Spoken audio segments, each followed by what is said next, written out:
Bienvenidos a esta segunda entrega del podcast de UDECA, conversando con líderes católicos, así se llama este episodio, el número 2, 7 preguntas para un testimonio de fe. Y hoy nos acompaña una persona que ha tenido una trayectoria muy interesante, no solamente en la República Dominicana, sino también desde Cuba. Él es un colaborador asiduo de UDECA, de la Unión Dominicana de Emisoras Católicas. También es coordinador de una de nuestras afiliadas de Maggi FM. Está conmigo y es para mí un placer presentarles a Julio Pernús. Hola, Julio. Oye, muchas gracias. De verdad que es una alegría inmensa el poder compartir contigo y Vanessa. Esta es mi casa. Yo de UDECA me siento parte. Y de hecho se le nota, porque sí, ya él tiene... Hasta vengo institucional. Esta camisa me la regaló el padre Victoriano. No sé si como un presagio o algo. Cuando llegué aquí a República Dominicana y le he guardado como un tesoro, ¿no? Por todo lo que representa y por lo que me apasiona la radio. De los signos que se llevan, los símbolos que se llevan con orgullo, ¿verdad? Sí. Julio, tú llevas unos años viviendo aquí en la República Dominicana y ya trabajando en medios de comunicación. ¿Cómo ha sido tu adaptación al país y qué aspectos de la cultura y la fe dominicana te han impactado más en tu trabajo y en tu vida personal? Hace un tiempo atrás me dijeron en la radio que le mencionara a qué se parecía República Dominicana. Le dije, mira, para mí República Dominicana se parece a muchas cosas. Pero quisiera poner este ejemplo para ilustrar un poco. Yo dije, lo que más se me parece República Dominicana es a la guagua de Aceusancri, que yo tomo todas las mañanas para ir rumbo a mi trabajo en San Cristóbal. Yo la cojo ahí mismo en la UAS. Yo digo, estos muchachos llegan tempranito, tienen una lista, hay que apuntarse en una lista desde temprano, respetan ese orden de la lista, pero si viene alguien embarazada o algún tipo de enfermedad con un estudiante, ese estudiante va primero. A mitad del trayecto paran la guagua, la música, lo que están haciendo para hacer una oración, eso nunca lo había visto. Siempre están alegres, siempre están positivos y cuando llegan le dicen gracias a Dios por habernos permitido estudiar en la UAS, le dicen gracias porque la familia nos está esperando. No, espérate, Julio, ¿eso pasa aquí en República Dominicana? En República Dominicana. Hay gente que puede creer que eso no sucede aquí. Sí, yo lo vivo cada mañana, ¿no? Y eso ha sido para mí un ejemplo de lo que es un pueblo de fe, algo que marca y simboliza cómo es la fe del pueblo dominicano, que son de personas sencillas que salen a hacer su trabajo, a esforzarse y a buscar a Dios en todas las cosas, como decía San Ignacio de Loyola.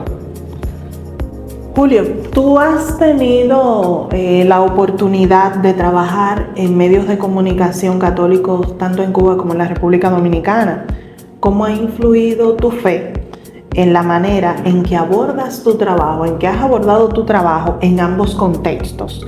¿Y cómo has integrado tu experiencia en Cuba a tu labor actual en la República Dominicana? Cuando estudié comunicación hay un libro que lo escribió Richard Capuchin que habla un poco sobre el periodismo y él decía que la primera característica que debe tener un buen periodista es ser buena persona. Yo con esa premisa he tratado de ir por la vida contando historias y de hecho creo que hay mucha similitud entre los dos países en la forma en que actuamos. Por supuesto es diferente porque en Cuba hay un sistema autoritario, un sistema dictatorial donde la fe en los espacios públicos no es bien vista. Y entonces hay que buscar resquicios, ¿no? Para poder colarle información, tenemos que escribir como con un doble sentido para decir las cosas sin decirlas, que el público que nos está leyendo se dé cuenta. Aquí hay mucha más libertad, aquí hay también una gran cantidad de medios que gustan de darle oportunidad a la iglesia y eso es una alegría inmensa. Pero al mismo tiempo tenemos el gran reto, yo creo, aquí en República Dominicana de encontrar la verdad. Karl Popper, que yo lo sigo también, que es un gran pensador, hablaba de la época esta de la posverdad, que es una verdad construida. Entonces, cómo ante tanta difusión de informaciones ayudamos a que las personas busquen a Dios. Yo creo que ahí el católico, el cristiano, el verdadero influencer debe tener como una visión clara de cuáles son los valores que quiere promover en la sociedad y hacerlo con alegría. Por eso fue tan fuerte la encíclica, la primera encíclica del Papa Francisco, la alegría del Evangelio. Yo diría que también es la alegría de la comunicación, porque al final el Evangelio lo que significa es una buena noticia.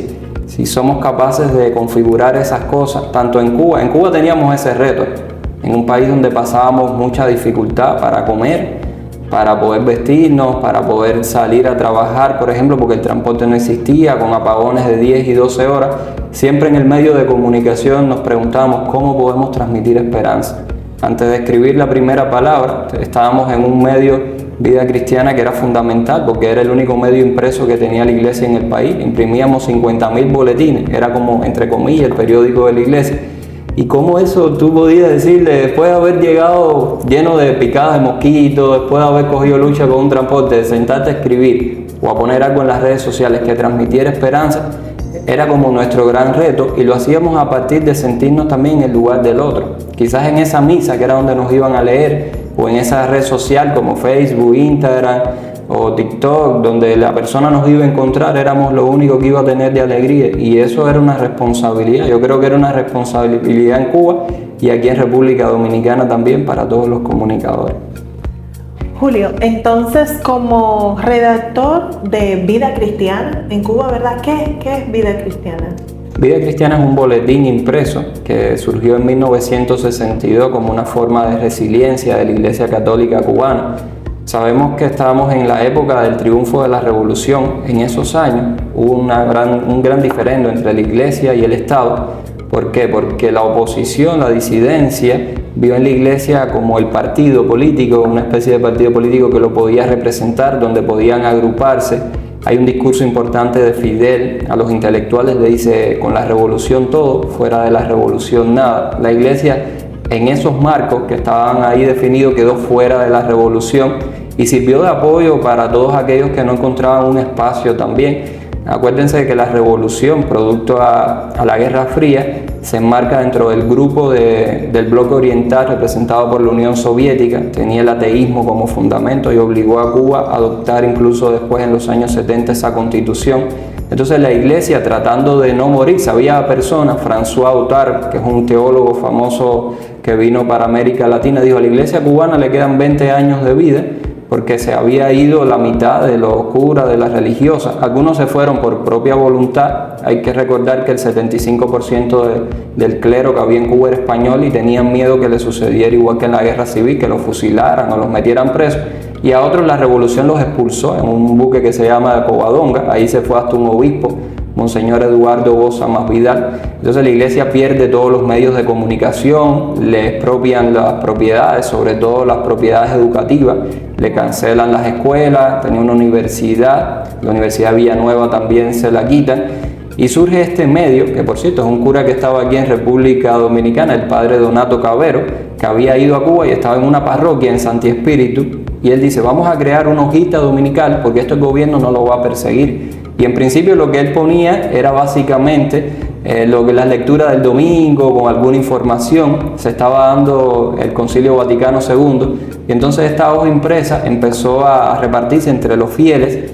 La Iglesia se dio cuenta que era una oportunidad de evangelizar a grandes rasgos y lo llevan a él a La Habana. Entonces, y ya desde La Habana consigue, con instrumentos muy rústicos, si alguien fuera un día a La Habana, me gustaría invitarlo a que pasara por Reina, donde se imprime esta hoja, para que vea que parece una imprenta de aquella de las que hizo Gutenberg al principio cuando se inventó eso, pero así todo, con ese tipo de herramientas se siguen imprimiendo y se empezó a repartir en todas las comunidades. Con el tiempo la hojita se amplió y se pusieron cosas más de corte social, lecturas reflexivas, se abrían varias secciones y se ha convertido, yo creo, por el cariño que le tiene la gente, como el periódico de la Iglesia Católica Cubana, sin pretender serlo, porque simplemente es un boletín al cual el gobierno le ha dejado transitar con ciertas restricciones. Ahí en Vida Cristiana, alguna que otra vez también nos llamaban. Recuerdo que de la oficina del Partido Comunista llamaron al director, el padre Yayo, y le puso todas las hojas: mira, para que ustedes vean que revisamos lo que están escribiendo y están de alguna forma enfrentando a la revolución, sí, entre comillas. Pero creo que la Iglesia también tenía como esa labor testimonial, esa labor que es martirológica, de llevar esperanza, fe y alegría al pueblo. Definitivamente, en la forma en que lo cuentas, se ve que fue una gran experiencia para ti. Una experiencia de vida y también una experiencia a nivel personal. Entonces, Julio, ya como redactor de Vida Cristiana en Cuba y colaborador en el Listín Diario acá en la República Dominicana, ¿cuáles crees que son las diferencias más significativas entre comunicar en medios impresos y hacerlo en plataformas digitales?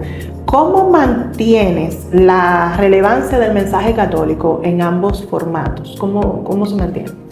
Cuando yo empecé a trabajar en Vida Cristiana, yo había acabado de terminar la universidad. Y, o sea, como todo comunicador tenía como un gran ego. Entonces San Ignacio siempre dice, cuídense del ego.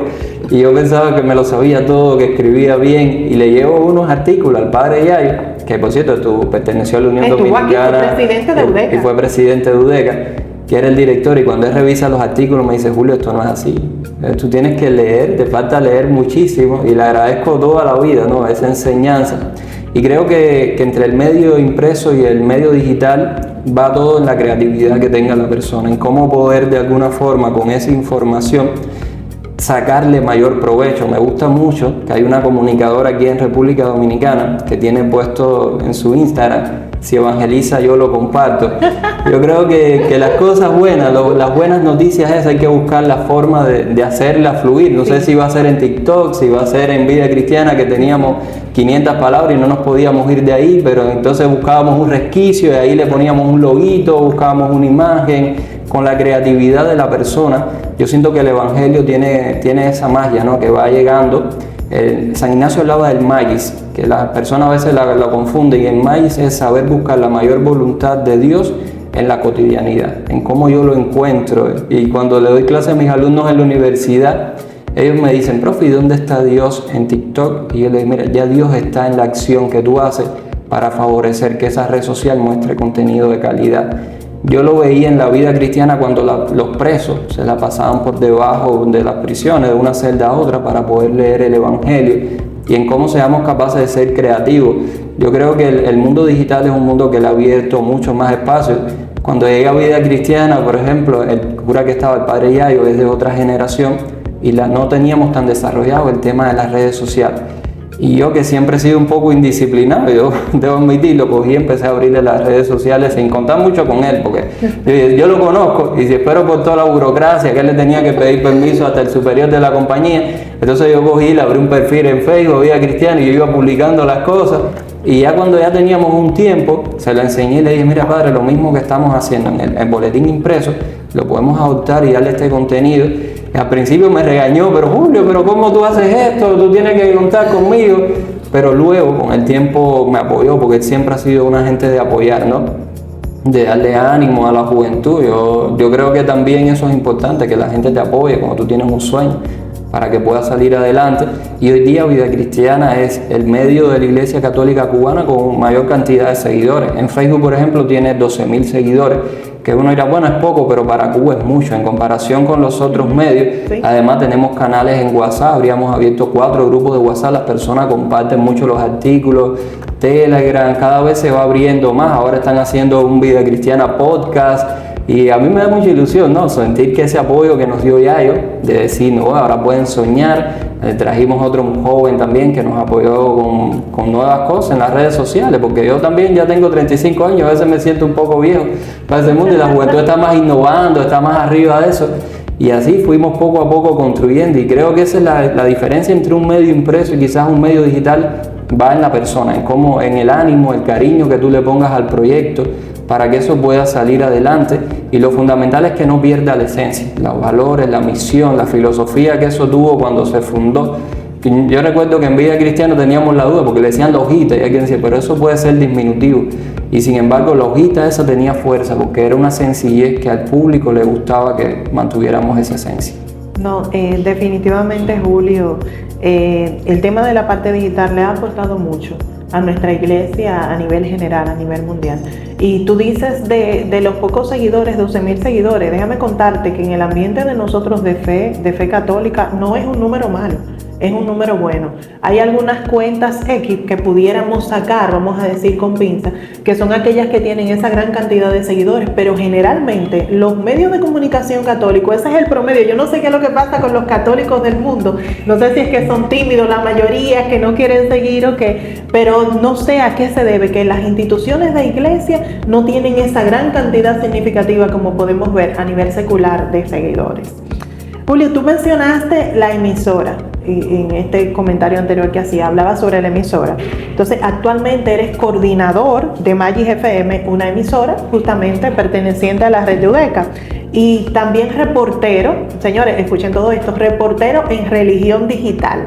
¿Qué desafíos y oportunidades tú has encontrado al comunicar el mensaje del Evangelio en radio? Porque ya nos hablaste sobre la parte digital, pero no quería que se me quedara religión digital.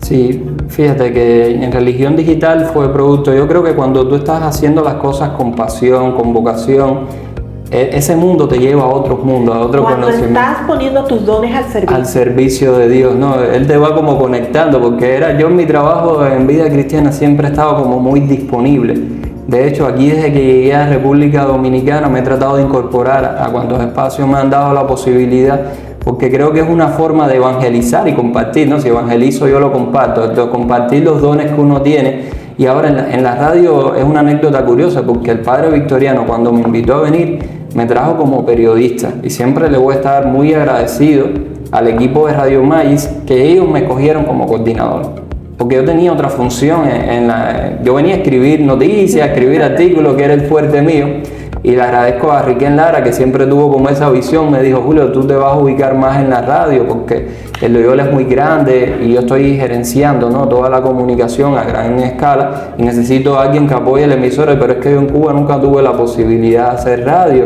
imagínate, de aprender, y me regaló un libro de José Ignacio López Virgil, se llama Pasión por la Radio, donde iba descubriendo ese camino tan bonito. Y yo le digo, ahora soy un apasionado de la radio, ¿no? Me encanta escribir, yo creo que es mi fuerte la escritura, pero soy un apasionado de la radio, el poder escuchar a las personas. Recuerdo que una vez fui al Seibo y me quedé con el padre Miguel Ángel, y yo estaba muy preocupado. Le dije: padre, porque no sé cuánta gente me escucha en San Cristóbal, en Radio Magis.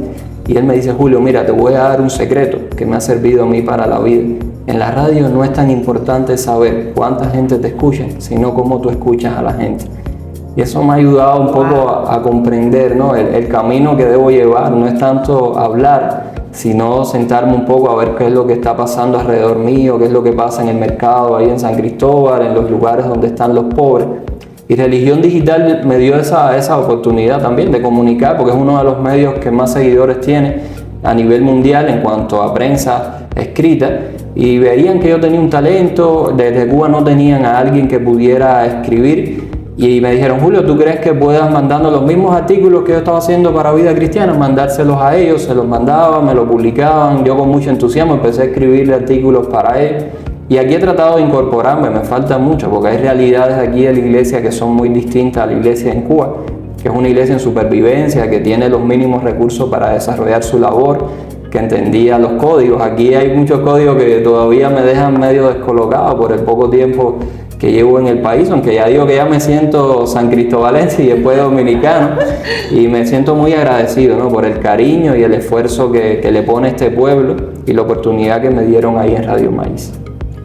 Julio, ahorita tú hablabas sobre tus alumnos, mencionabas mis alumnos. Yo siempre les digo, tú eres profesor actualmente en el Politécnico Loyola y también estás cursando un doctorado en filosofía.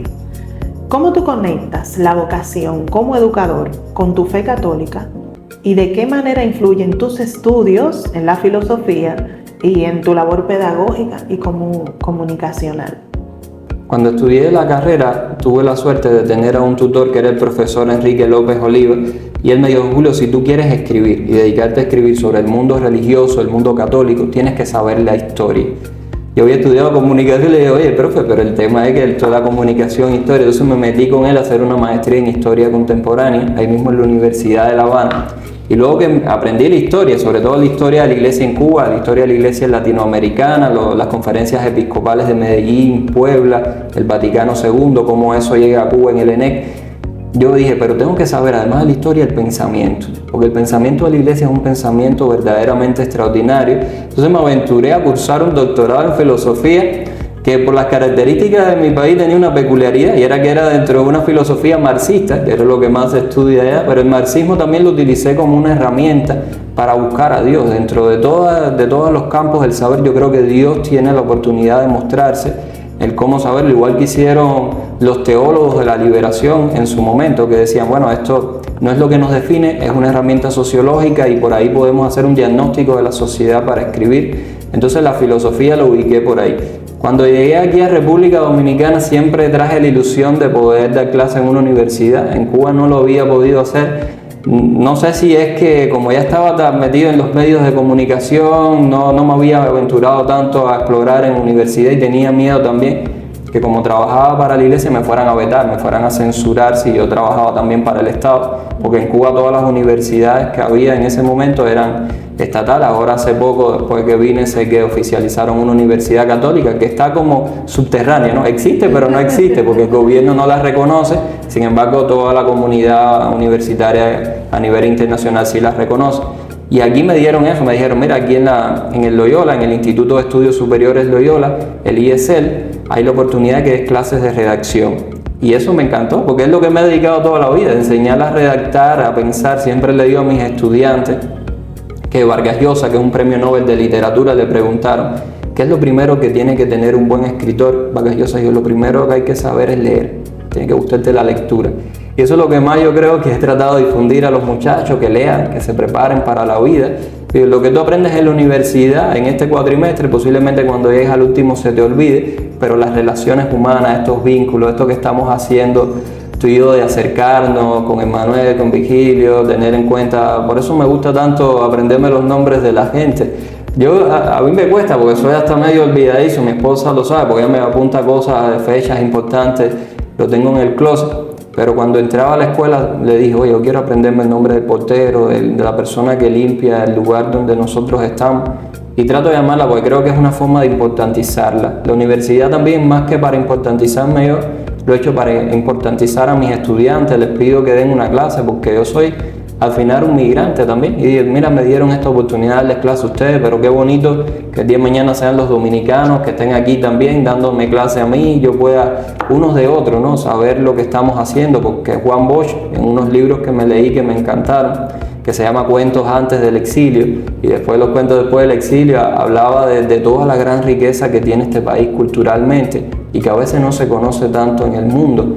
En Cuba, por ejemplo, lamento que no se hable más de República Dominicana, se menciona más otras naciones y aquí hay mucha cercanía, ¿no? Somos dos países tan hermanos. Fíjense Máximo Gómez, todo lo que hizo con nosotros, pero el mismo Martino vino aquí a Montecristi a firmar el pacto para poder lograr la independencia de Cuba. Cuántas personas tuvieron que emigrar en la dictadura de Trujillo, irse para Cuba y ya después también vinieron de Cuba con el tema del comunismo, vinieron para acá, igual que hice yo.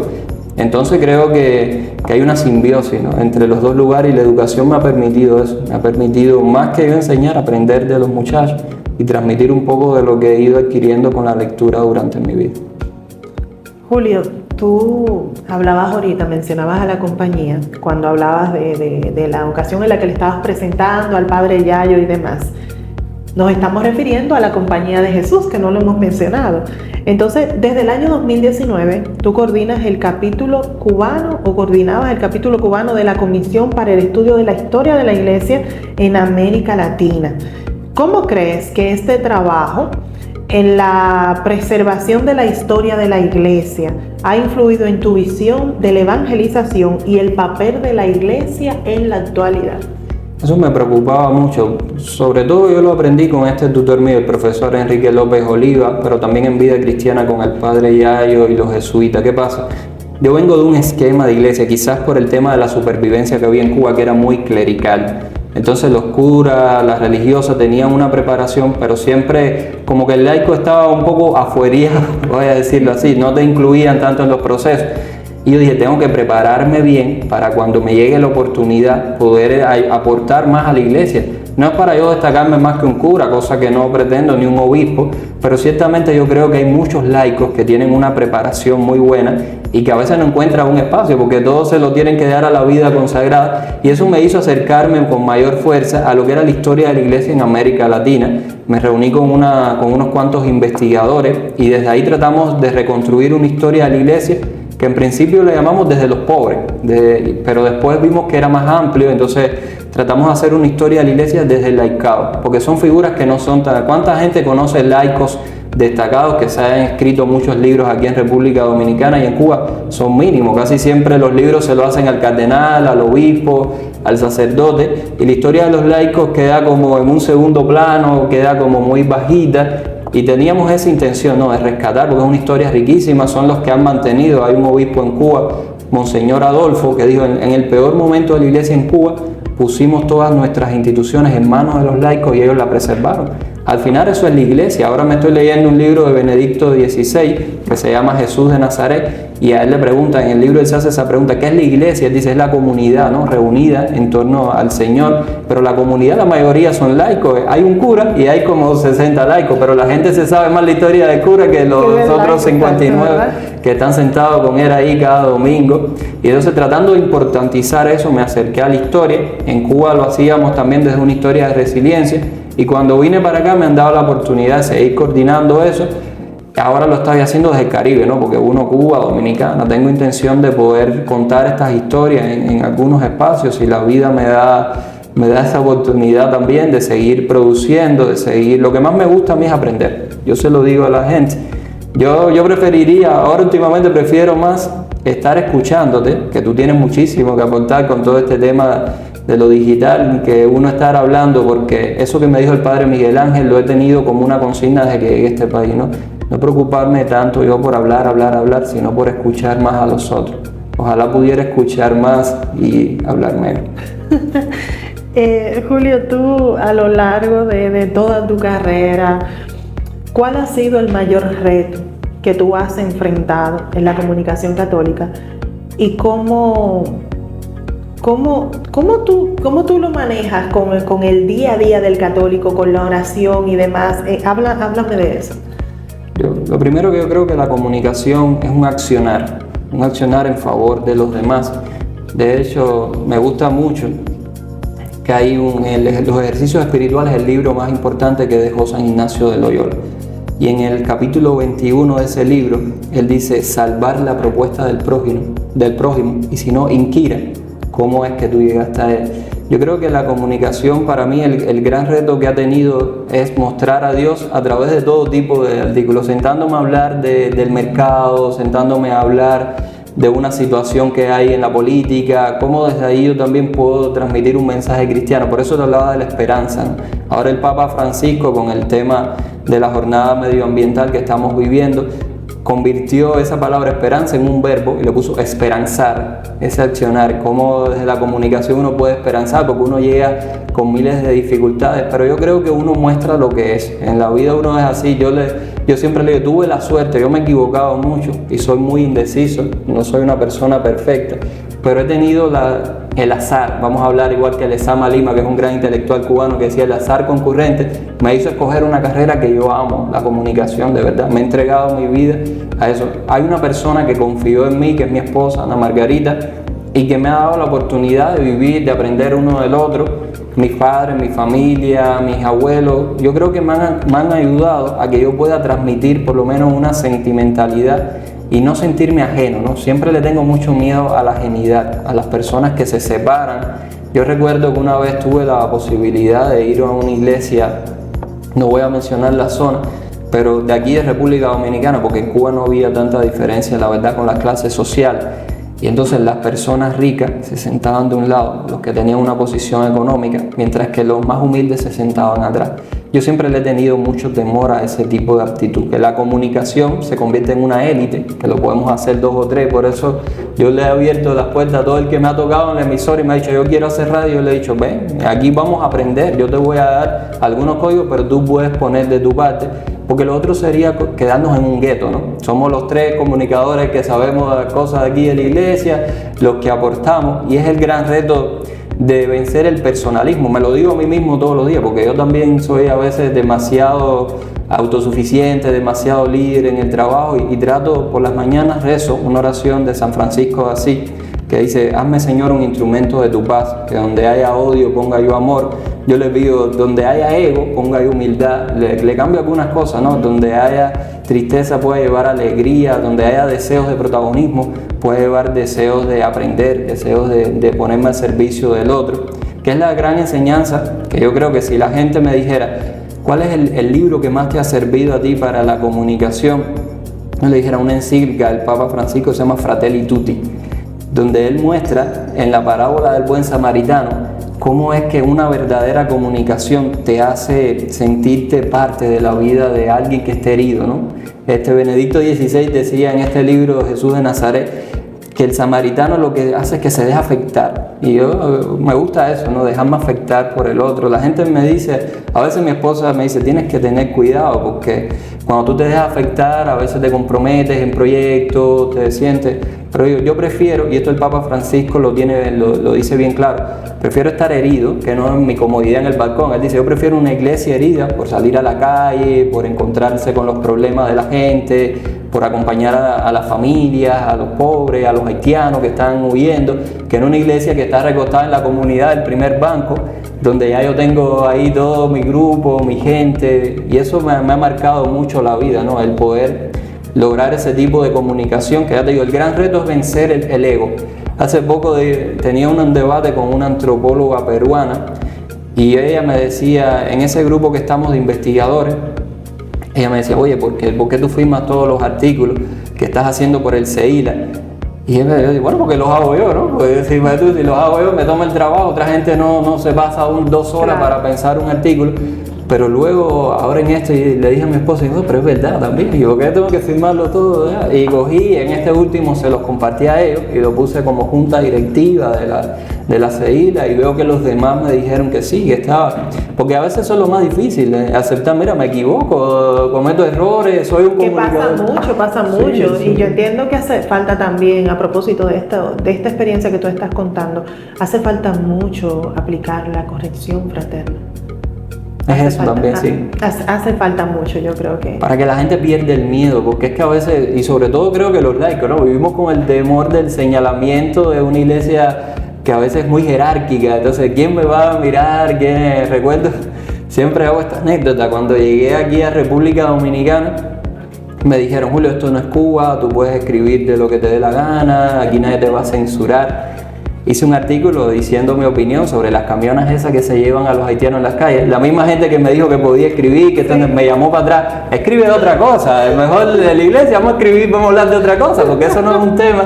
Entonces me di cuenta, ¿no?, que siempre hay que tener como este conflicto de intereses, de lo que es la corrección fraterna, de aprender mucho. El Papa Francisco, cuando yo tuve la oportunidad de ver al Papa Francisco en Cuba, porque me escogieron entre los jóvenes cubanos, que le llevó la Cruz de la Jornada cuando él estuvo visitando La Habana. Esa es la foto que tengo en mi Gmail personal, tengo esa foto entregándole la cruz al Papa Francisco.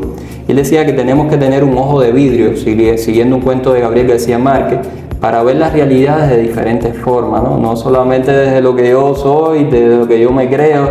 De hecho, ahora creo más que nunca que necesitamos tener humildad para que la iglesia pueda vencer, porque ahora competimos con más gente. Ahora el mundo digital es cualquiera poniendo contenido, y si no tenemos la humildad de apoyar al otro, que es lo que a veces hay un cantante católico que ahora me reúno con él a veces en la emisora y me dice, me da pena que me apoyan más la gente fuera de la iglesia que en la misma iglesia. En la iglesia casi nunca el cura promueve que le den like o que sigan la página de uno de los fieles que tienen en su comunidad.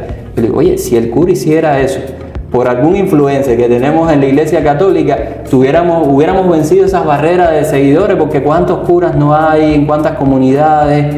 Yo conozco gente que está tratando de hacer contenido de calidad, pero necesitamos apoyarlos más, poner nuestros dones al servicio. Por eso yo últimamente he decidido dedicar mis artículos a contar la historia de gente sencilla, gente humilde, que creo que lo puedo apoyar. Las personas me dicen, oye, ¿por qué no lo haces de más cura? ¿Por qué no le dedicas artículos? Hoy hice un artículo del padre Román Espada, pero trato de contar gente de lo más de los laicos, de los que están sentados, de ti, de los otros, que yo pueda ver en ellos también un ejemplo cercano a mi superación, porque salen a luchar con una familia, salen a construir una narrativa, y yo creo que eso le da mucha esperanza y valor a la iglesia, porque los héroes, esto lo tengo ya claro, los héroes del siglo XXI son personas que transmiten verdad. La gente, para que te crea, tienes que ser alguien de verdad, una gente coherente. Si no, el público te deja de seguir en las redes. Si tú empiezas y cuelgas un contenido para hacerte viral, que no tiene nada que ver con lo que tú estás promoviendo como un valor institucional de tu página, vas a pierdes la esencia y pierdes, para mí, todo ese público que te ha seguido y que fue fiel a tu discurso. Que déjame decirte que tienes mucha razón en eso que comentas, porque la gente piensa que no, pero a través de las redes sociales, los medios digitales, la gente puede percibir a la persona, el sentimiento, lo que expresa. Por eso muchas de las cuentas y demás ahora y esas plataformas están promoviendo el humanizar la marca, porque tú puedes transmitir y la gente conecta más cuando tú eres tú. La gente conecta más cuando tú muestras tu verdadero corazón. Y eso es lo que pasa contigo, Julio, porque soy una fan tuya, de tus artículos, de cómo escribes. Me fascina cómo escribes. Aprovecho la ocasión para felicitarte. Y antes de terminar este episodio, yo quisiera que tú nos compartas cuáles son aquellas personas que quieren leer sobre lo que escribes. ¿Dónde podemos acudir para leer lo que escribes? ¿Qué estás haciendo actualmente? Mira, yo cuelgo todos mis artículos en Facebook. Ya soy un viejo, solo yo a mis estudiantes me he quedado en Facebook. Me dicen, profe, tienes que ir para TikTok, ponerse en Instagram. Es verdad, estoy aprendiendo de eso. Ahora con mi esposa estamos tratando, yo le dije que comprara un aparatico así que tiene una luz, y en la casa nos compramos unos micrófonos para ver si leo los artículos que sea por ahí por TikTok, porque los alumnos me quieren seguir. Pero estoy en Facebook como Julio Pernús. Los domingos tengo una columna en el Listín Diario, ahí me pueden seguir también, Julio Pernús, en la parte de la ventana, donde escribo historias de muchas personas. También tengo un blog, se llama Una luz en la oscuridad, en religión digital. Ahí cuelgo también varios de mis artículos vinculados a la iglesia. Estoy en Radio Magis 98.3 FM, la educativa ahí de San Cristóbal, vinculada al Instituto Politécnico Loyola. Ahí todo el que quiera también nos puede seguir en las redes sociales. Estamos tratando de poner contenido de calidad. Y bueno, donde quiera que nos veamos también participo de muchas actividades vinculadas a la iglesia, donde me dan la oportunidad de ir y hacer algún tipo de nota de prensa, de servicio. Me siento agradecido. En mi trabajo he descubierto que casi siempre a las personas que tienen disponibilidad, la vida le va mejor. Y cuando tú estás disponible, tú dices, yo vine, fue lo que me pasó a mí, por eso le doy este testimonio a los que estén en el mundo de la comunicación, el mostrarse disponible, que todo no sea un interés, que todo no sea, sino, mira, yo puedo hacer esto. Yo de verdad le dije al cura, yo trabajo con los jesuitas desde hace más de 15 años, pero la comunidad que asisto aquí es de los dominicos. Y yo me reuní con el padre y le dije, mire, yo sé escribir, yo tengo este talento. Ellos no tenían a alguien que les redactara. Le dije, pásenme, yo le hago las notas de prensa. Y él me dijo, oye, que no tengo presupuesto para pagarte. Yo le dije, pero si eso, yo estoy en la iglesia. Si yo no lo hago por la iglesia, ¿por quién lo voy a hacer? Yo creo que ese ha sido también el testimonio. Ojalá que más gente se anime a poner sus dones al servicio. Aquí me decía, no, me da pena que después entonces me quieran. Bueno, corres riesgo. Si te dejas afectar, a lo mejor te piden que hagas todo, me piden 10 notas, no sé, pero yo me brindé de corazón, ¿no? Y sabiendo eso, espero que la otra persona también sea recíproca en cuanto al sentido del cuidado, ¿no? Al cuidar al otro que te está brindando un servicio, que te está apoyando. Es lo que yo intento hacer cuando entro por la mañana y le digo el nombre al que está en la puerta, que me la abre en Loyola. Que eso es un gesto maravilloso, un gesto yo diría que hasta del mismo respeto hacia la dignidad humana, de reconocer el valor del otro. También, Julio, muchísimas gracias. Yo les prometo a todos los que nos siguen que esta no va a ser la primera entrevista, el primer episodio que vamos a tener con Julio, lo vamos a tener por acá en otras ocasiones. Muchísimas gracias por aceptar la invitación y a ustedes gracias por formar parte y escuchar siempre el podcast de Udeka.